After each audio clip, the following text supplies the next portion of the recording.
Na nossa lição desta semana, vamos estudar sobre a missão de Jesus nas cidades de Tiro e Sidom. É muito importante a análise dessa história para você aprender de que maneira você, um cristão, uma cristã, pode e deve evangelizar, pessoas que ainda não têm contato algum com o cristianismo. Então, o nosso foco nessa semana, de forma breve, esse resumo, será para nós aprendermos lições do ministério de Jesus em Tiro e Sidom. Antes, eu quero mostrar brevemente para você o nível de desafio, o grande desafio que é evangelizar nações pagãs, e depois quero contextualizar um pouquinho, mostrar para você onde se localizavam, onde se localizam as cidades Tiro e Sidom. Para você ver o desafio de evangelizarmos lugares que não têm contato profundo, ou às vezes nenhum contato com o cristianismo, aqui no livro Em Missão, Fundamentos, História e Oportunidades, do pastor Silvano Barbosa, né? Ele é doutor em teologia nessa área de missão. Esse é um livro excelente, que eu já indiquei aqui em outra oportunidade. Vou deixar aqui na descrição o link para quem se interessar.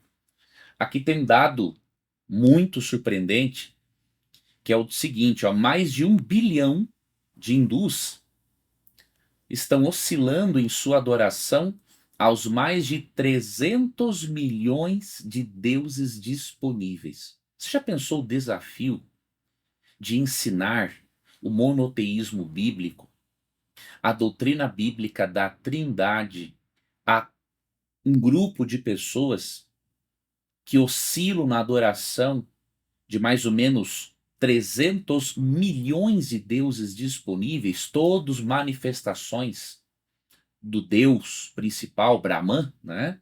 E eles dizem que o seguinte, Jesus não passa de mais um avatar e uma manifestação, não é, dessa divindade, que pode vir na forma de pessoas como Buda ou Krishna, ou na forma até de animais, como o peixe ou a tartaruga. Então, o desafio de um cristão de pregar o evangelho para nações pagãs é muito grande, porém é necessário.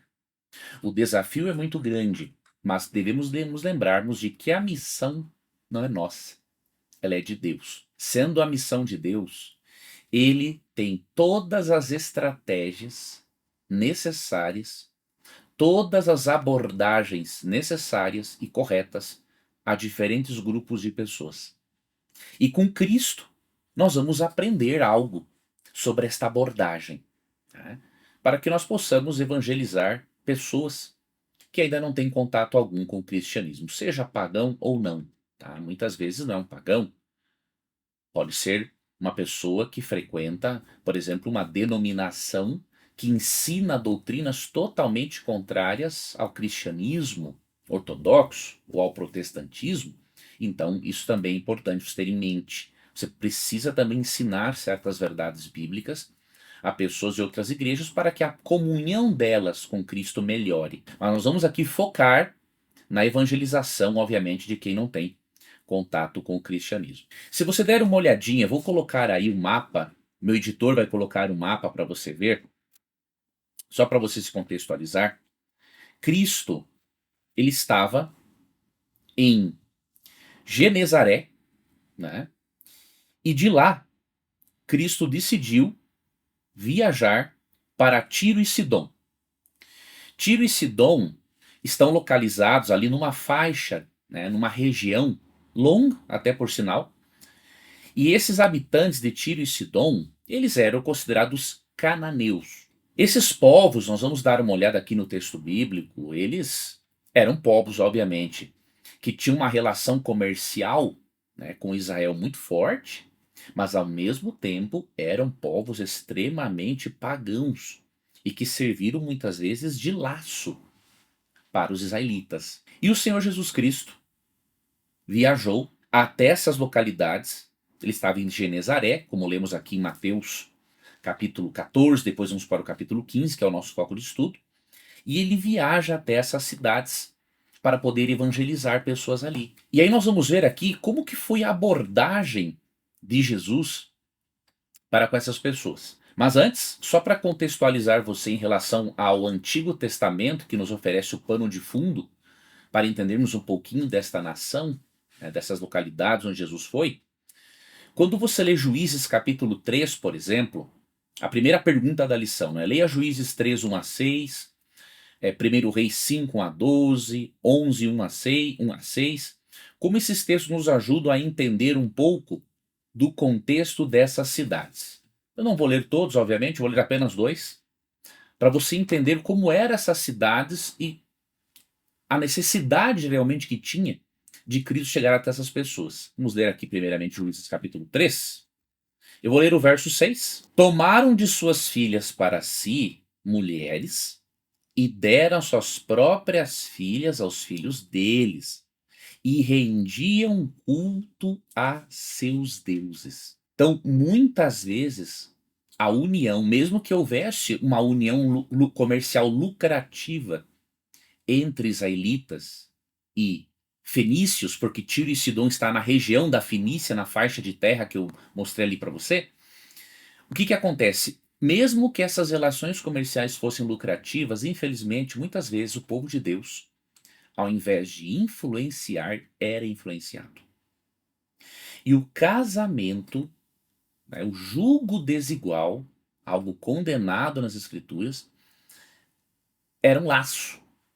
Quando eles se uniam em matrimônio com esses povos pagãos, eles se uniam também nos seus costumes. E aqui Juízes 3:6 nos fala, né, que filhos de Israel passaram a render culto às divindades pagãs, porque obviamente não tem como de você não se modelar, né, a imagem de quem, da pessoa com quem você mais convive, nesse caso o seu cônjuge. E em 1 Reis 11:5 temos uma outra informação. Salomão seguiu Astarote, deusa dos Sidônios, e Milcom, abominação dos amonitas. Então veja, esses povos pagãos tinham uma influência tão grande sobre Israel que até mesmo Salomão, o homem mais sábio do mundo, depois de Jesus Cristo, obviamente, ele acabou adorando aqui divindades que exigiam até mesmo sacrifício infantil. Então você veja, uma coisa absurda. Então desde o início, esses povos pagãos, inclusive habitantes de Tiro e Sidom, que estão na região, que estão na Fenícia, que faz parte da Cananeia, tá? Eles eram considerados cananeus, na verdade, né? Eles eram uma pedra de tropeço para Israel, tá?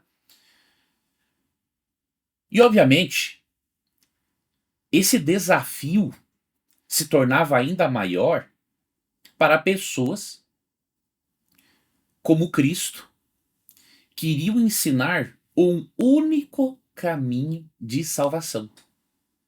Jesus diz, por exemplo, em João 14:6, né? Ele diz assim: eu sou o caminho, a verdade e a vida, ninguém vem ao Pai senão por mim. Então imagine você ensinar a um povo pagão que não há salvação fora do Deus de Israel. O desafio é ainda maior. E Jesus, obviamente, como Salvador do mundo, no momento certo, porque primeiro ele veio preparar o seu povo, os judeus, para receberem o Messias. Muitos receberam, mas muitos outros não o receberam. Então Cristo primeiro arruma a casa, diríamos assim, organiza, ordena, prega aos seus, e aí depois que ele prepara os seus, ele já começa a dar a eles noções maiores de missiologia, porque eles não estavam preparados ainda. No princípio, né, você vê isso no relato bíblico, que muitos deles acreditavam na salvação apenas de quem se tornasse judeu. E aí Cristo precisava prepará-los, mostrar para eles que eles não estavam interpretando o texto bíblico da forma correta e muito menos compreendendo a missão de uma forma abrangente. Então Cristo, depois que ele trabalha na sua região, ele diz no Mateus 15, ele foi enviado às ovelhas perdidas da casa de Israel. Depois eu vou ler melhor a história para você. E aí depois ele vai para essas regiões pagãs. Agora, apesar desses desafios de evangelizar outras culturas, Cristo não se privava de alcançar multidões de outras nacionalidades. Alguém pode pensar Algum, por exemplo, pluralista religioso, né, pode pensar que Cristo não respeitava a fé das pessoas em querer evangelizá-las. Na verdade, o pluralista, ele não entende nada de missiologia, né? E muitas vezes o pluralista tem dificuldades, né, com alguns aspectos do raciocínio lógico, tá? Jesus Cristo, ele é o único caminho para a salvação, né? É a mesma coisa que você dizer o seguinte: a Bezentacil, a injeção Bezentacil, ela é para todos os tipos de doença. Não é, né? Antibióticos que são para uma doença e outros para outros, outras bactérias e outros para outros. Não tem como você discutir isso. Então Jesus, ele se apresenta como o único remédio contra o problema chamado pecado e morte eterna. Então, quando Cristo evangeliza, quando um cristão evangeliza, realiza missões, ele não está sendo preconceituoso, né? Ele está sendo o quê? Uma pessoa preocupada com a vida espiritual e com a eternidade de outras pessoas. Porque se Jesus fala em João 14,6 que ele é o caminho, a verdade e a vida, e ninguém vem ao Pai senão por ele, um cristão, uma pessoa tem duas alternativas: ou ele crê que Cristo fala a verdade, ou que Cristo não batia bem da cabeça. E como não existe qualquer possibilidade de Cristo ter tido algum problema mental ou de raciocínio lógico básico, o cristão inteligente, a pessoa inteligente, vai acreditar em Cristo. E quando Cristo se apresenta como o único caminho da salvação, ele já mostra que o pluralismo religioso é falso. Porque tem um princípio filosófico que é básico, da lógica, inclusive, né? Duas coisas contraditórias não podem ser verdades ao mesmo tempo. Não podem ser verdadeiras ao mesmo tempo. A intenção do pluralismo, né, de pregar o respeito, isso é excelente, isso é maravilhoso, por sinal. Nós temos que pregar a liberdade religiosa e o respeito a todas as manifestações de crença, desde, obviamente, que essa manifestação não seja uma desculpa para cometer crime, como, por exemplo, existiam sacrifícios humanos entre os povos pagãos, não é? Agora, fora essas coisas, entre outras, temos que respeitar a liberdade religiosa. Mas respeito à liberdade religiosa não significa que todos os caminhos conduzem a Deus. Eu não posso, em nome da liberdade religiosa, negar a lógica. Eu não posso, em nome do pluralismo, desmentir Jesus Cristo. Ou Cristo estava 100% com razão quando disse que ele é o caminho, a verdade e a vida, ou Cristo estava errado.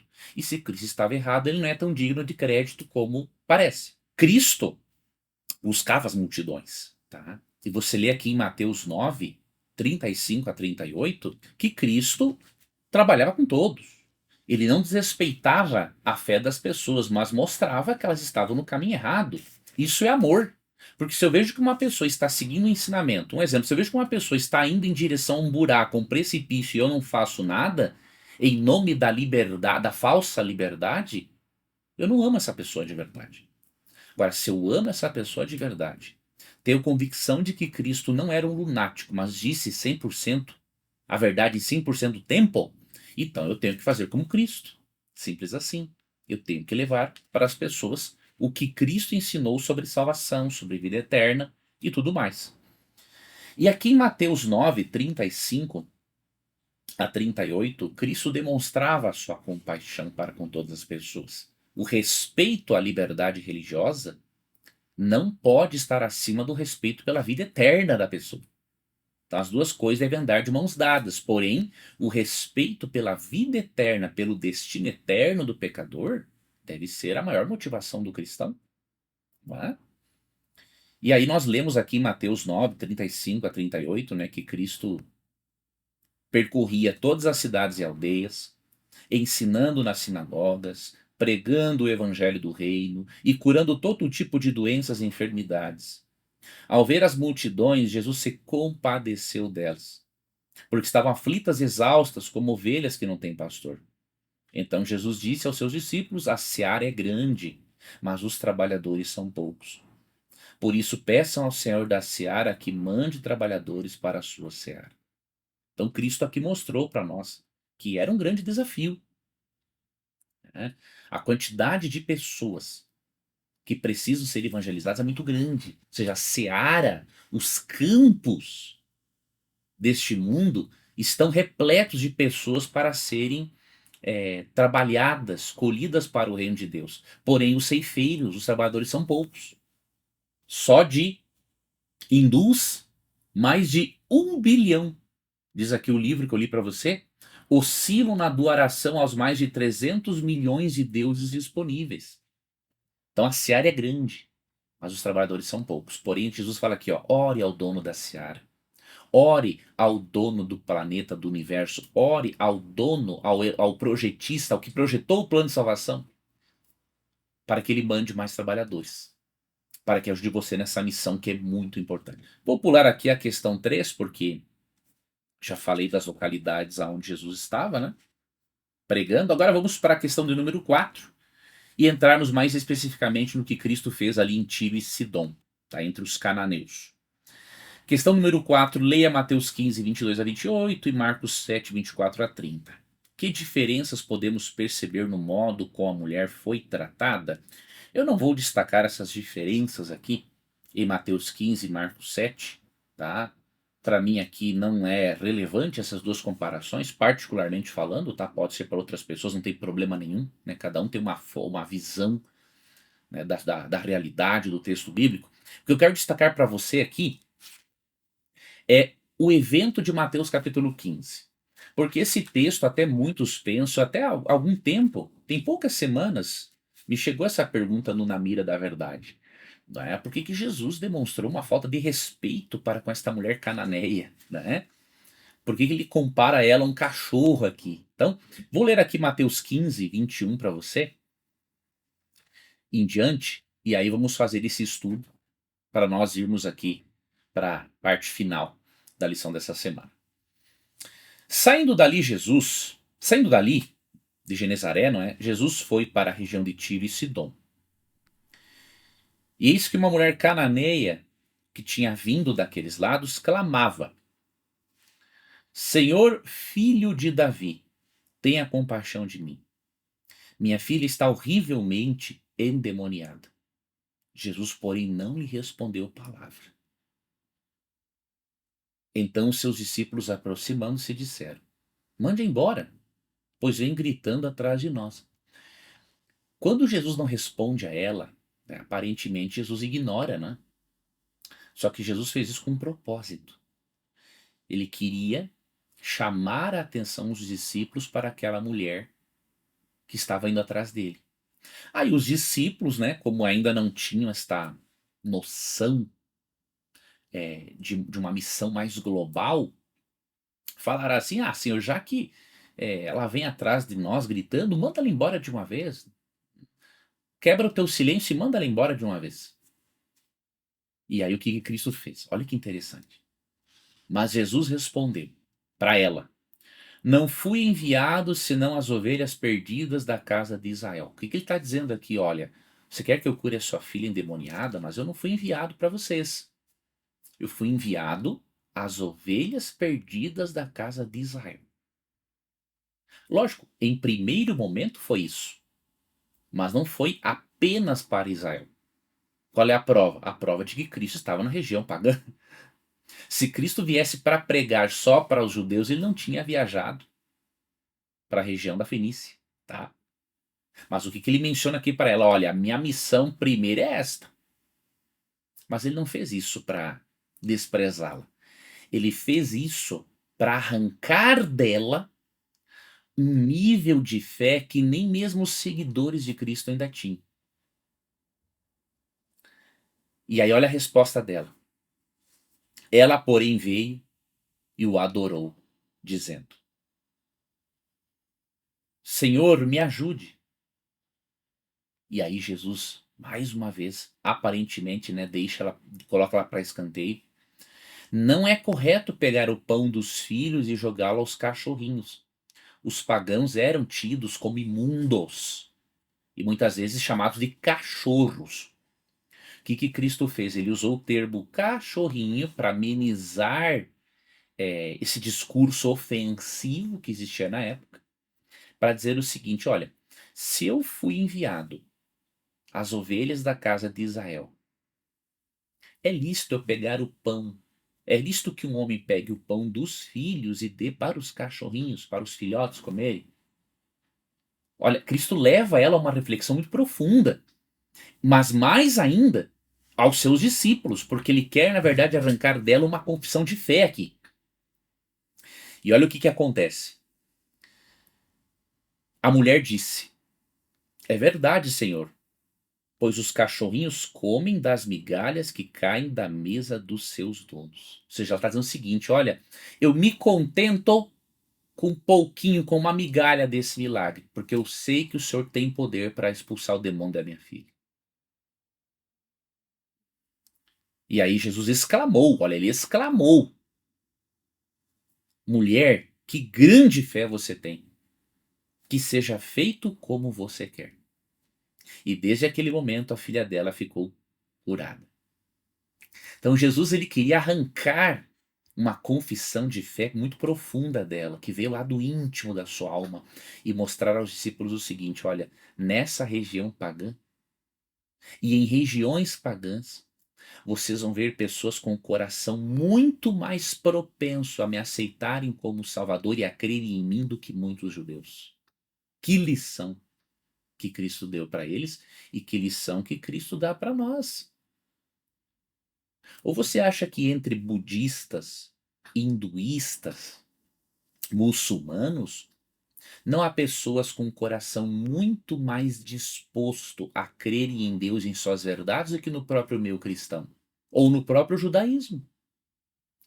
Eles não creem, o judeu ortodoxo não crê em Cristo como Messias, mas tem um coração, há muitos judeus com um coração tão disposto a fazerem sinceramente o que Deus quer, que quando tiverem contato com o evangelho, vão aceitar o evangelho e vão aceitar a Cristo como Messias. Então Cristo aqui nos dá uma lição muito importante. Às vezes, por sermos cristãos, achamos que estamos aí, que somos a última bolacha do pacote, sendo que, na verdade, há pessoas em outras nações que têm uma fé muito maior em Deus, mesmo errada, mas muito maior em Deus do que nós mesmos. Então aqui Cristo nos ensina o quê? A não termos preconceito com as pessoas e estarmos dispostos a evangelizá-las. E indo para a parte de quarta da lição, nós vemos que demorou ainda um tempo para os seguidores de Jesus entenderem que a missão é global, ou seja, envolve todo o globo, envolve todo o planeta, tá? Nós vamos, por exemplo, para o evento de Atos capítulo 10. Este evento é importantíssimo para nós entendermos o quanto o Espírito Santo deseja alcançar pessoas de todas as nacionalidades. Aqui na pergunta 5, lê Atos 10, né, e aqui os versículos indicados. Como você resumiria a lição ensinada pelo Espírito Santo? Eu coloquei o seguinte resumo: o Espírito Santo quer alcançar com o Evangelho pessoas de todas as etnias. Ninguém é impuro, entre aspas, ou indigno. Isto é o que aprendemos de Atos capítulo 10. Quando você lê Atos capítulo 10, você vê que o apóstolo Pedro ainda mantinha uma espécie de um nacionalismo rígido, ou seja, somente quem se tornar judeu, né, quem for realmente judeu, aceitar todos os costumes vai ser salvo. E aí, na visão do lençol zoológico de Atos 10, Deus ensina para Pedro algo extraordinário, de que ele não deveria considerar nenhuma pessoa, por não ser judia, sendo comum ou imunda. Quando Pedro estava com fome, tá? Deus deu uma visão para ele por volta do meio-dia. Baixou um lençol cheio de animais imundos. Lamentavelmente, muitos cristãos, até sinceros, usam esse texto para dizer que Deus aboliu a lei dietética de Levítico 11, ou seja, um absurdo, né? Colocar no texto uma ideia alheia a ele. Né? Se Deus aboliu a lei dietética de Levítico 11, então toda a sorte de quadrúpedes, répteis, baixados nesse lençol, Deus autorizou comer. Então um cristão não pode condenar, por exemplo, o costume de alguns pagãos de comerem cobra, escorpião, lagarto e por aí vai. Okay? Então é um absurdo. Não vou nem entrar nesse texto agora, nesse aspecto, né? Porque não é esse o propósito do texto e da lição. Tá? Então não é para falar contra a lei de Levítico 11 que Deus deu esta visão. Como que Pedro entendeu esta visão? Quando ele vê aqueles animais imundos, na visão é dito assim para ele: Pedro, mata e come. E aí no verso 14, Pedro falou: jamais, Senhor, eu nunca comi coisa comum ou imunda. E aí a voz diz assim: olha, o que Deus considerou limpo, não é? Não considere impuro aquilo que Deus purificou. E isso aconteceu por 3 vezes. E como que Pedro entendeu essa visão? Primeiro, no verso 17, diz que ele não tinha entendido. Verso 17 diz assim: enquanto Pedro estava perplexo sobre qual seria o significado da visão, ou seja, até aqui ele não tinha entendido ainda, e muito menos interpretado que era para ele comer cobra, lagarto, escorpião, cachorro, gato, por aí vai. Enquanto ele estava perplexo sobre qual seria o significado da visão, eis que os homens enviados por Cornélio, um pagão, tá? Tendo perguntado pela casa de Simão, pararam junto à porta. Ou seja, Deus, um anjo havia aparecido para Cornélio, que era um centurião, um comandante, né, de 100 soldados romanos. Um anjo havia aparecido para Cornélio e dito para ele: olha, mande alguém chamar Pedro porque ele tem algo para dizer para você. Pregou o evangelho para ele. Só que o que acontecia? Pedro jamais iria, com estas pessoas, entrar na casa de um centurião romano, um pagão. Por quê? Porque ele iria se contaminar na presença de um homem impuro, que não era judeu. Para Deus conscientizá-lo de que não deveria considerar nenhuma pessoa impura ou indigna da salvação, Deus deu a visão do lençol zoológico. Os animais imundos representavam não os animais de Levítico 11, os animais imundos do lençol zoológico de Atos 10 representavam Cornélio e os demais gentios que os judeus consideravam imundos. E quando Deus diz mata e come, Deus está dizendo para Pedro o seguinte: vá e pregue o evangelho para eles. Não considere eles imundos ou incomuns, ou comuns, na verdade, né? Porque eu quero alcançá-los, eu quero salvá-los. Né? 1 Timóteo 2,4 diz, né, que importa, Deus deseja que todos sejam salvos e cheguem ao pleno conhecimento da verdade. E aí, Pedro entende a visão. Depois do relato, do diálogo que ele tem, depois que ele conversa ali, né, com Cornélio, verso 28, diz assim, ó: vocês sabem, bem sabem que um judeu está proibido de se juntar a um gentil ou de entrar na casa dele. Mas Deus me mostrou. O que Deus mostrou na visão? Que agora ele era para comer carne de porco, lagarto, cobra, lesma e por aí vai? Não, Deus não mostrou isso para ele na visão. Deus me mostrou que não devo considerar ninguém impuro ou imundo. Então veja, Deus precisou, veja, além do convívio com Jesus, além de Pedro testemunhar o que Cristo fez, aquele milagre para com aquela mulher cananeia, em Mateus 15, 21 em diante, e outros momentos, Pedro precisou de uma revelação profética forte para ele entender o conceito de missão global. Então, o Espírito Santo, o que nós podemos resumir aqui, né? Para essa questão de número 5, o Espírito Santo quer alcançar com o Evangelho pessoas de todas as etnias e ninguém é impuro ou indigno de receber este Evangelho.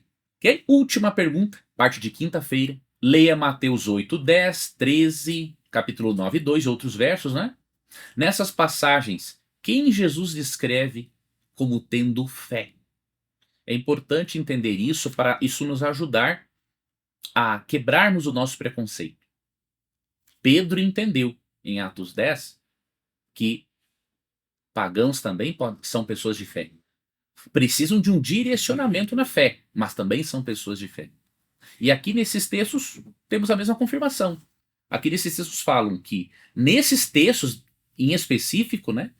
Aqui mostram-se pagãos tendo fé, e não judeus ou cristãos, ou judeus cristãos, né? Olha que interessante.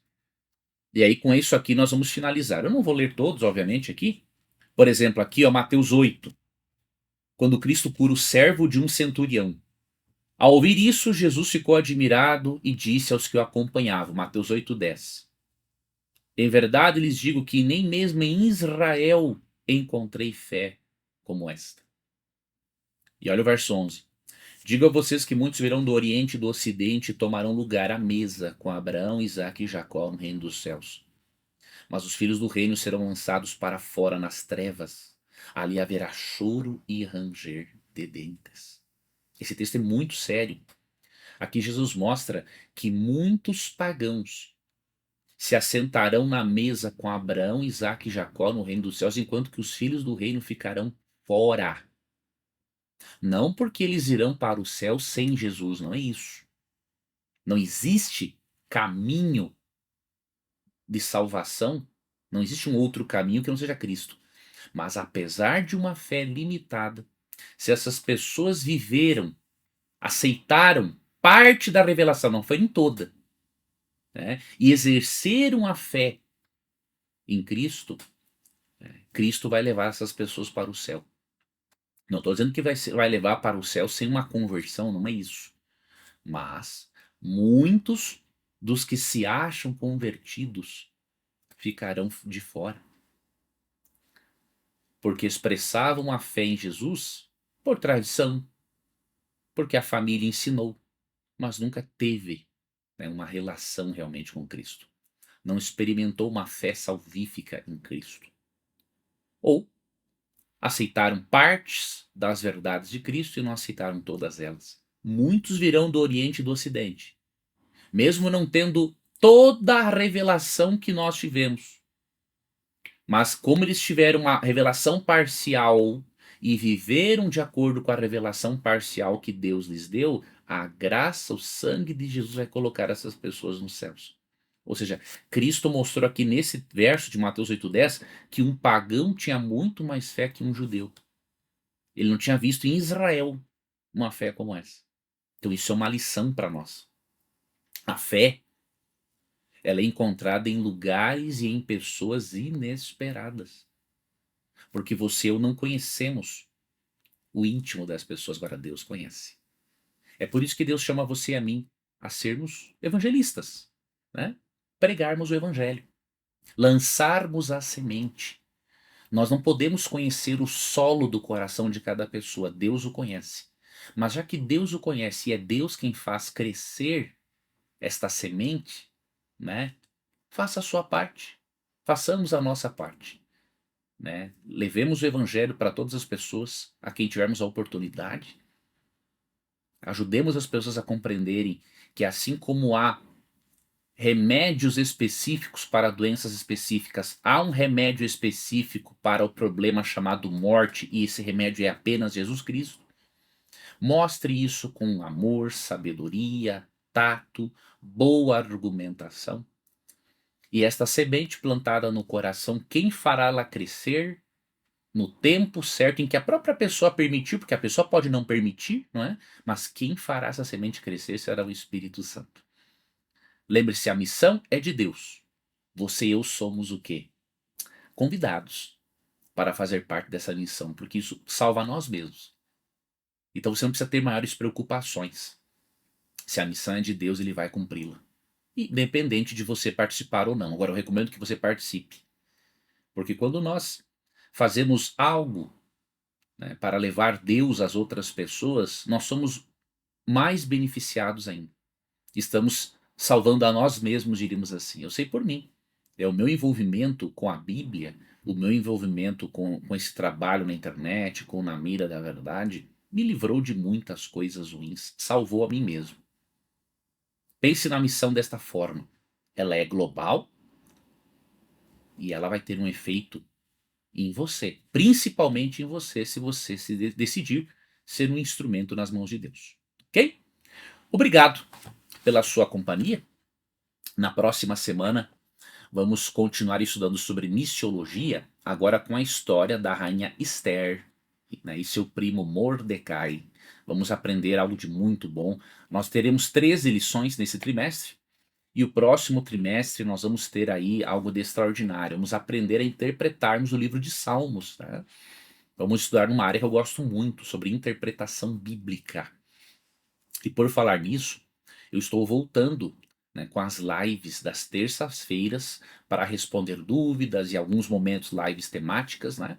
Se você quer ser avisado, quer receber o link dessas lives, vá na descrição do vídeo, você vai ver ali o link do WhatsApp, de um grupo no WhatsApp, né, que eu estou montando, para poder sempre enviar o link de transmissão para este grupo e nós fazermos nossas lives nas terças-feiras. Tá bom? Espero que você possa se inscrever, vai ser uma honra ter a sua companhia. Um forte abraço e nos vemos então no nosso próximo estudo.